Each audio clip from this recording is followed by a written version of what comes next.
Hello दोस्तों, स्वागत है आपका अपना यूट्यूब चैनल मैथमार्क में। दोस्तों, आज के क्लास में हम लोग प्रॉफिट एंड लॉस यानी लाभ और हानि में कुछ महत्वपूर्ण प्रश्न एकदम शॉर्टकट विधि से जानेंगे। आज का पहला प्रश्न है, कह रहा क्रमिक छूट 10% और 20% का एकल छूट क्या होगा। कह रहा क्रमिक छूट यानी दो लगातार छूट मिल रहा है। कोई दुकानदार जो है 10% और 20% का छूट जो है एक ही वस्तु पर दे रहा है, तो ये दो छूट है 10 और 20, तो इन दोनों के बदले एकल छूट यानी एक ही छूट देगा, तब कितना देगा। तो देखिए एकल छूट क्या होगा, कैसे हम लोग निकालेंगे। फार्मूला के लिख लेंगे a प्लस बी प्लस ए गुने बी बट्टा 100। ये होता है ए बी फार्मूला, ये कहलाता है ए बी फार्मूला कहलाता है ना। तो ए बी फार्मूला हम कहाँ लगाएंगे, इसका बेसिक जानकारी जान जाते हैं। यानी ए बी फार्मूला वैसे प्रश्नों में लगेगा जिसमें दो राशि का गुना होता है। यानी लिख लेते हैं हम लोग, जब 2% की घटना एक ही संख्या या वस्तु पर घटित होता है तो ए बी फार्मूला लगेगा। इसको याद रखना है ना, इस पॉइंट को याद रखना है। जब 2% की घटना एक ही संख्या या वस्तु रहेगा पर घटित होगा, 2% की घटना घटेगा, तब ए बी फार्मूला लगेगा। ए बी फार्मूला होता है a प्लस बी प्लस ए गुने बी बटा 100।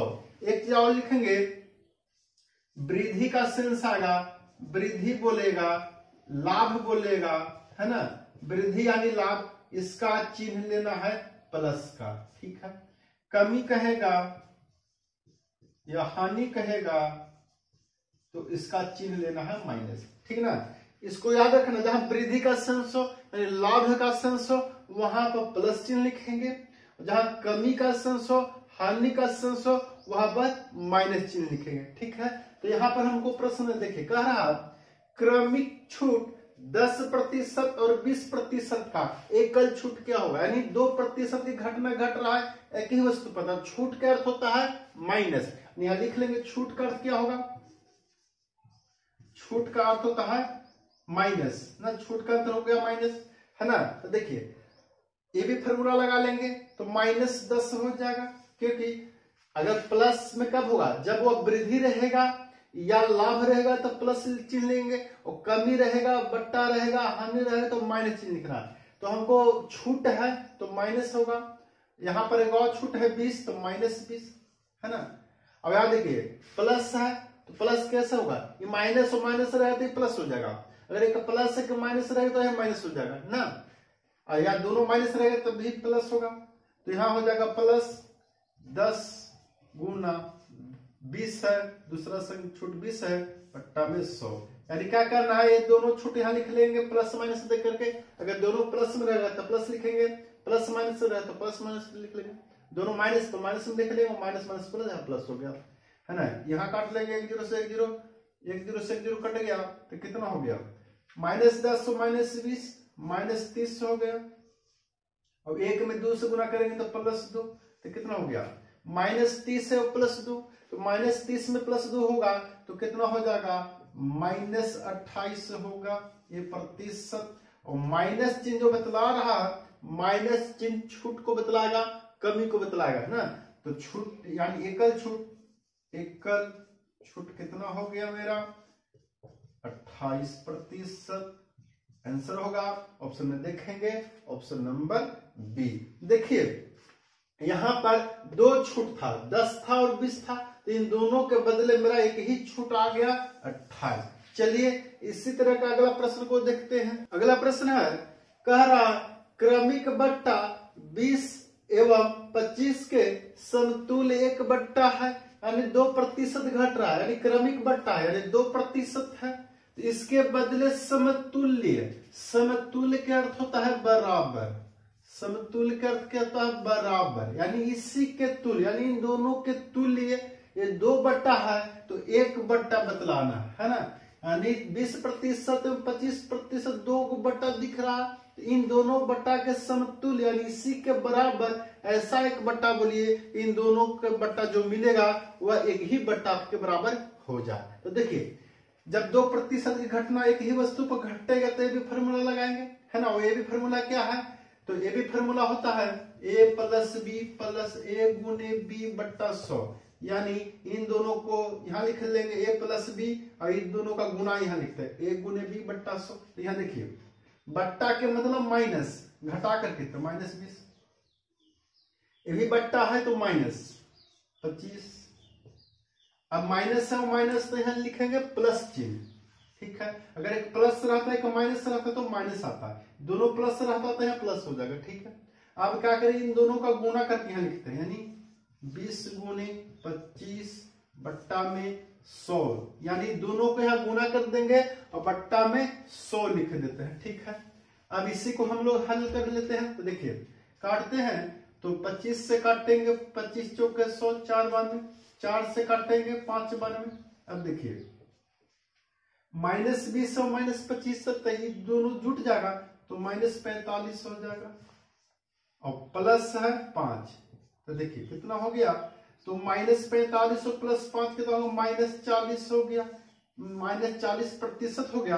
तो माइनस चिन्ह बतलाता है कमी का, यानी बट्टा है तो बट्टा बतलाएगा, यानी समतुल्य 1 बट्टा कितना हो गया, तो समतुल्य 1 बट्टा कितना हो गया इस दोनों का 20% और 25% का कितना हो गया, तो हो गया 40%। आंसर हो जाएगा, ऑप्शन में देखेंगे ऑप्शन नंबर ए।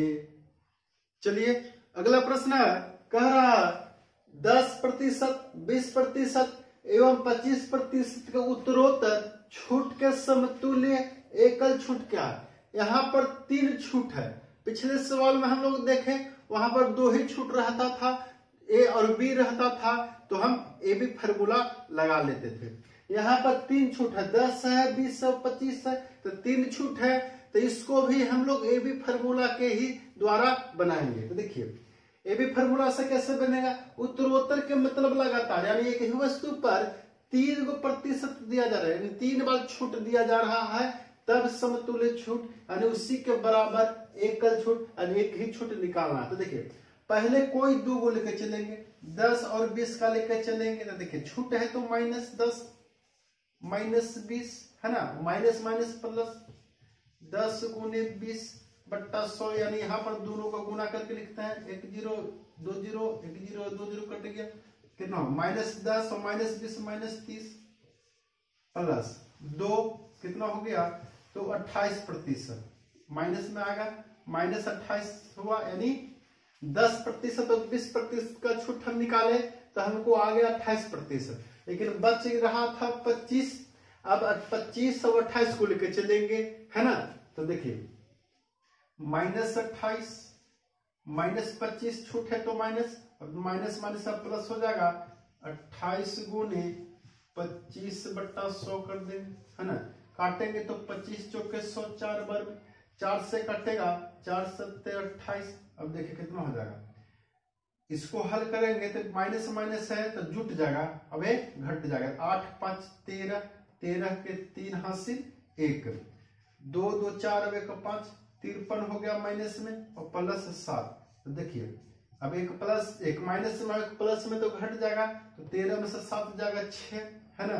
और हो गया 4 हो गया माइनस, यानी -46% हो गया, यानी एकल छूट कितना हो गया, 3 छूट के बदले एकल छूट जो हुआ वह 46% आंसर हो जाएगा।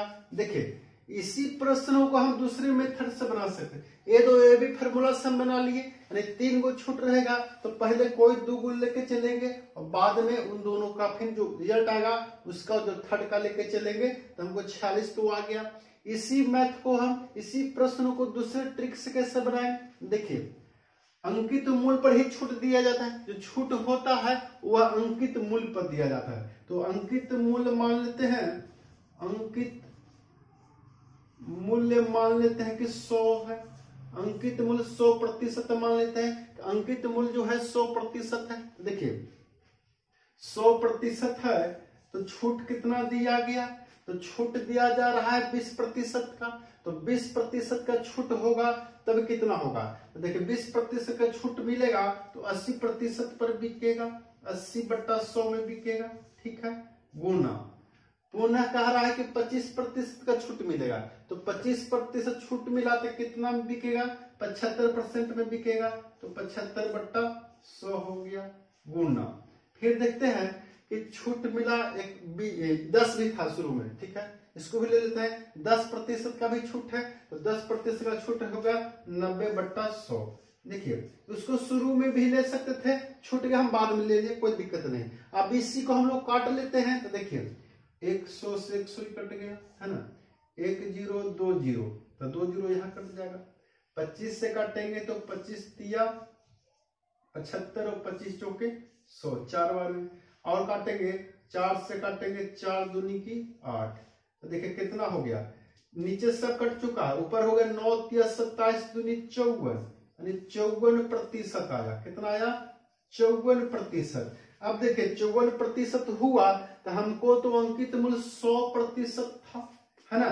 तो 100% वाला सामान जो है यह सीधा गुना किए हैं, तो हमको जो है 54% में बिक रहा है, यानी सेलिंग प्राइस हुआ 54, है ना। ये सेलिंग प्राइस बतला रहा है 54%। तो छूट कितना मिला, तो छूट हो जाएगा 100% में से 54% कम कर देंगे, घटा देंगे तो कितना हो जाएगा 46%। यानी 3 छूटों के बदले 1 छूट निकाले तो हमको 46% आ गया। इस विधि से भी हम बना सकते हैं। तो ऑप्शन में देखेंगे ऑप्शन नंबर ए। चलिए अगला प्रश्न है, कह रहा 30%, 20% तथा 10% क्रमिक बट्टे के बराबर 1 बट्टा क्या होगा, 3 गो बट्टा है, 3 गो छूट है। इन छूटों के बदले एक ही छूट निकालना है कि उसी के बराबर छूट क्या होगा। तो देखिए हम लोग अंकित मूल्य 100 मान के भी बना सकते हैं। तो अंकित मूल्य 100 मान लेते हैं तो कितना होगा, पहला में कहा है कि 30% का छूट है, तो 30% का छूट है और अंकित मूल्य 100 माने हैं तो कितना में बिकेगा, 70% में बिकेगा। तो 70/100 में बिकेगा, क्योंकि 30% का छूट है और अंकित मूल्य 100 है, तो 100 में से 30 गया 70 ना, गुना। दूसरा छूट 20% है, तो 20% छूट पर बिकेगा तो 80% में बिकेगा, तो 80/100 हो जाएगा, है ना, गुना। एक और छूट है, तीसरा छूट है 10%, 10% छूट मिलेगा तो 90% में बिकेगा, तो 90/100। अब कितना में बिकेगा, ये सेलिंग प्राइस हो गया, ये सेलिंग प्राइस हो गया, है ना। तो सेलिंग प्राइस निकाल लेते हैं, कितना हो गया, तो देखिए 2 0 से 2 0 यहाँ कट गया, है ना, 1 0 2 0 3 0, है ना।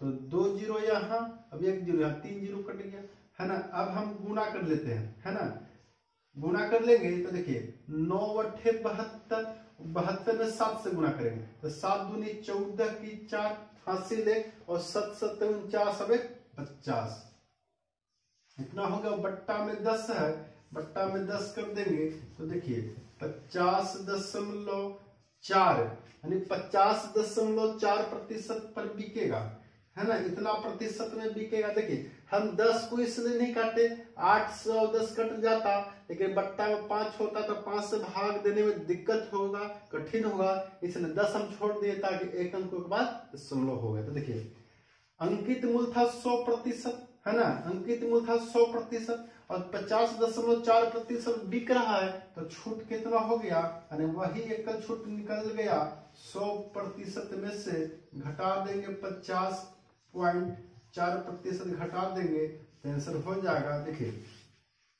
यहाँ 0.4 हमें पॉइंट नहीं थे, 0 मानेंगे तो 10 में से 4 गया 6, है ना, पॉइंट हो जाएगा 9, 9 में से 0 गया 9 हो जाएगा, बचेगा 9 में से 5 गया 4, यानी 49.6% हो गया एकल छूट, यानी 30%, 20% और 10% क्रमिक बटा देखेंगे 100 मान करके, तो हमको 49.6% आया। ऑप्शन में देखेंगे ऑप्शन नंबर बी। देखिए पॉइंट के बाद 0 है, अब यहाँ 0 नहीं है तो कोई बात नहीं, 49.6 और 49.60 एक ही है। इसी को हम लोग ए बी फार्मूला से भी बना सकते हैं। ए बी फार्मूला से कैसे बनेगा, तो पहले कोई दो गो संख्या लेके चलेंगे, है ना, और उसका जो रिजल्ट आएगा फिर तीसरा के लेके चलेंगे। तो देखिए -30 -20 माइनस प्लस 30 गुने 20/100 कर देंगे, है ना। तो 2 0 से 2 0 काट दीजिए, कितना होगा -30 और -20 कितना होगा -50 हो गया, है ना, प्लस 3 दूनी 6, तो 50 में से 6 जाएगा कितना होगा 44% हो गया, है ना। यानी 30% और 20% लेके चले तो 44% छूट हुआ। अब बच गया है 10%, तो 44 और 10 लेके चलेंगे। तो देखिए -44 -10 छूट है तो माइनस प्लस 44 गुने 10/100 कर देंगे, 1 0 से 0 कट जाएगा। देखिए -44 और -10 -54 हो गया, प्लस 44 में 10 भाग देंगे तो 4.4 हो जाएगा, है ना। एक माइनस में एक प्लस में तो घटा देंगे तो वही हो जाएगा 0.6 हो जाएगा। 13 में 4 गया 9, अभी हो गया 4, यहाँ ही माइनस आया तो माइनस बतलाएगा छूट का, यानी 49.6% का छूट होगा। Option number B.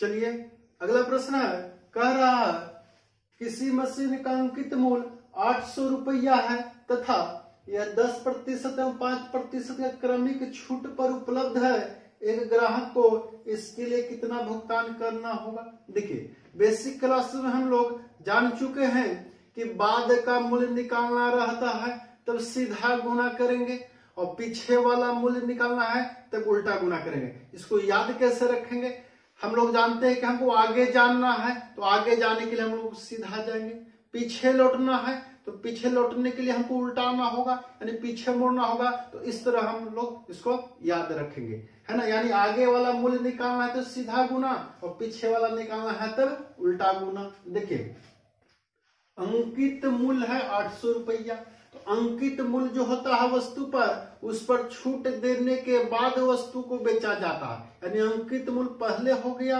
और छूट देने के बाद यानी जो विक्रय मूल्य होगा, यानी विक्रय मूल्य बाद में हो गया। तो कहा है एक ग्राहक को इसके लिए कितना भुगतान करना होगा। तो देखिए दुकानदार जो है 800 रुपया में छूट देने के बाद जितना में वह बेचेगा, यानी उसका बिक्री मूल्य होगा, वो ग्राहक के लिए क्रय मूल्य कहलाएगा, है ना।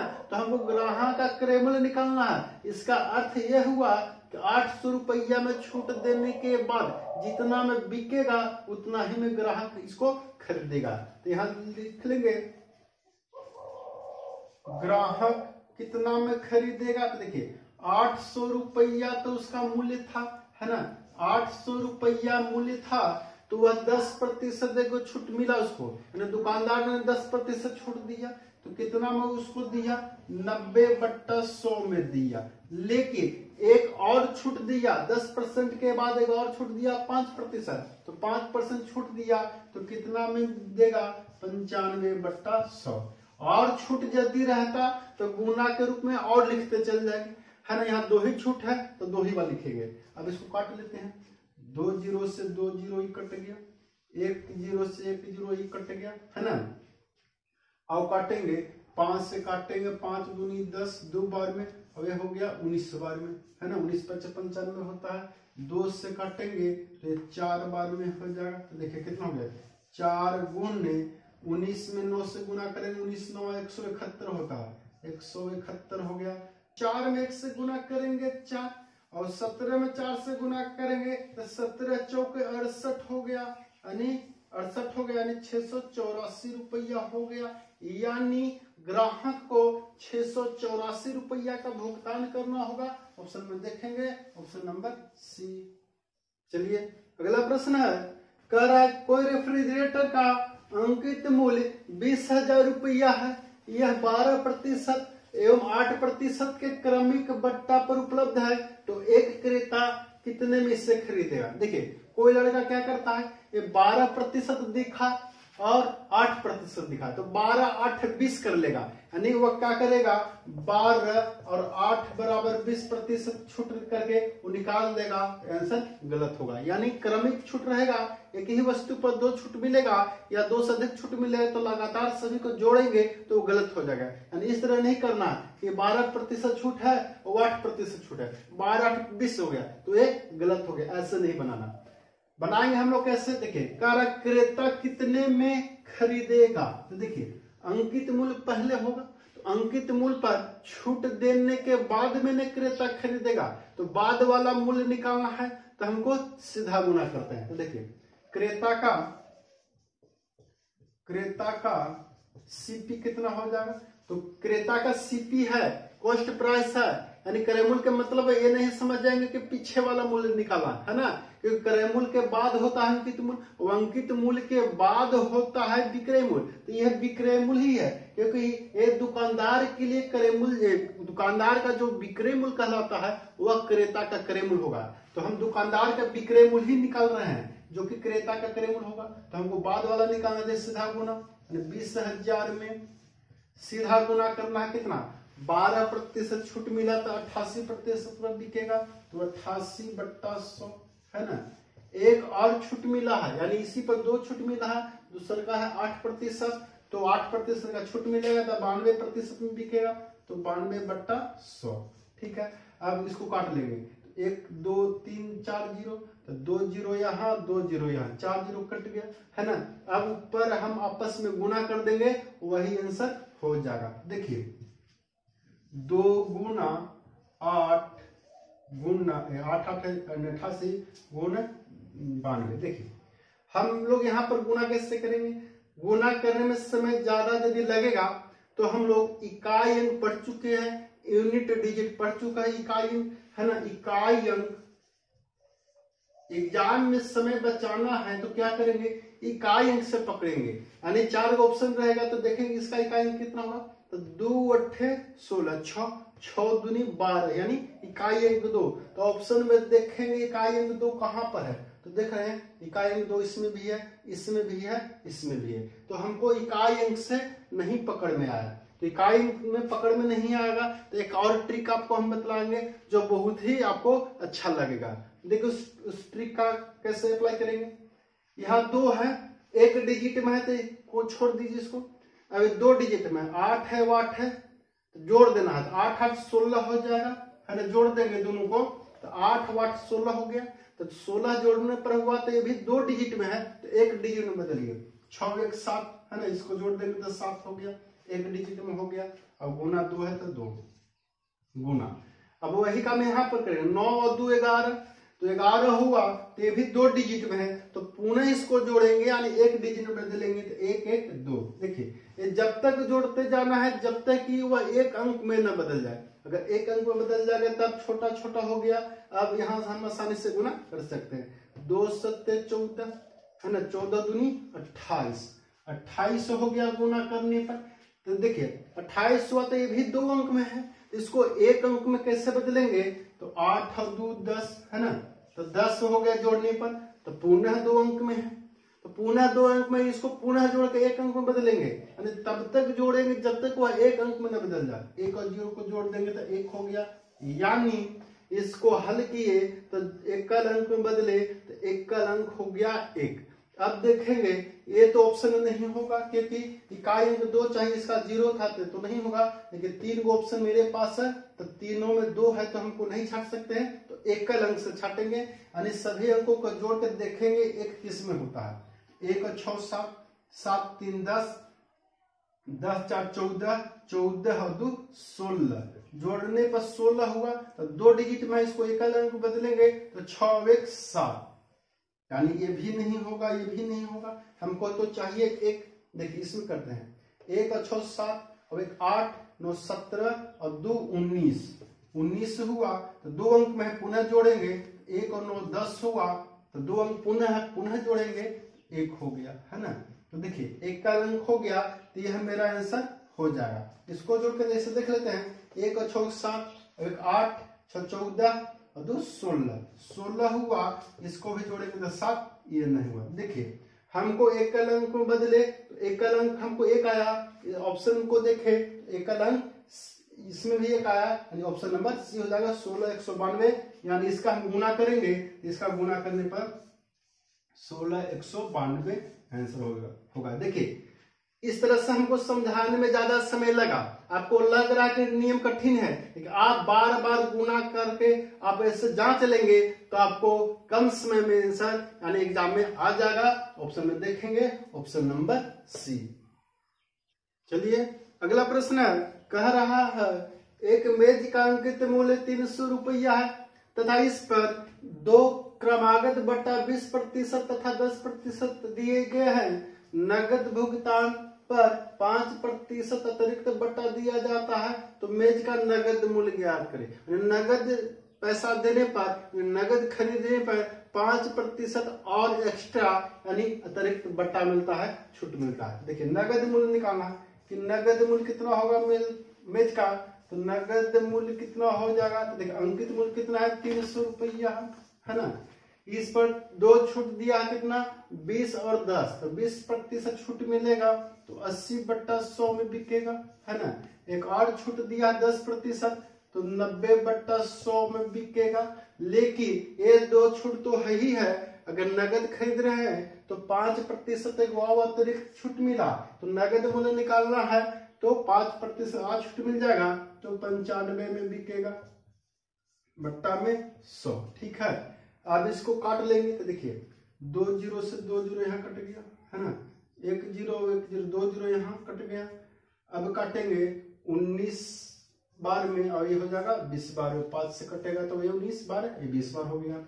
अब कहाँ कटेगा, 8 के आधा कर लेते हैं 4 और 20 का आधा कर लेते हैं 10। ठीक ना, अब नहीं काटेंगे, कट रहा था नहीं काटेंगे। क्यों नहीं काटेंगे, अगर काटते तो 5 हो जाएगा तो 5 से भाग देना थोड़ा मुश्किल है ना, और 10 से भाग देना आसान है क्योंकि एक अंक के बाद दशमलव उठा देंगे। तो हमको सरलीकरण में काटते समय ऐसा भी ध्यान रखना जरूरी है। तो देखिए अब हम लोग गुना कर लेते हैं, तो गुना करेंगे 4 तिया 12 हो गया इधर है ना, अब गुना 19 में 9 से गुना करेंगे 171 हो जाएगा है ना, बट्टा में 10। अब गुना कर लेते हैं तो 12 से गुना करेंगे इसमें तो 12 से गुना करेंगे तो 12 इकाई 12 के 2 हासिल हो गया 1, 12 7 84, 84 और 1 85 की 5 हासिल 8 है, 12 और 8 20 हो गया, यानी 252/10 हो गया। तो 10 से भागा करेंगे यानी एक अंकों का बाद दशमलव आ जाएगा, यानी कितना हो जाएगा, यहाँ दशमलव बढ़ जाएगा तो 205 रुपया .2, तो रुपया रहेगा तो 2 अंक तक लिखा जाता है, यानी इतना रुपया आंसर हो जाएगा। यानी उस वस्तु का नगद मूल्य कितना होगा 205 रुपया 20 पैसा। ऑप्शन में देखेंगे तो ऑप्शन नंबर इनमें से कोई नहीं, डी। आज के क्लास में हम लोग बट्टा संबंधित कुछ महत्वपूर्ण प्रश्नों को देख रहे थे, और कुछ प्रश्न जो शेष रह गए हैं उसको हम लोग अगले क्लासों में देख लेंगे। तो यदि आज का क्लास आपको अच्छा लगा होगा तो चैनल को सब्सक्राइब कर देंगे, वीडियो को लाइक करके आगे अधिक से अधिक शेयर करेंगे ताकि अन्य विद्यार्थी भी लाभान्वित होंगे।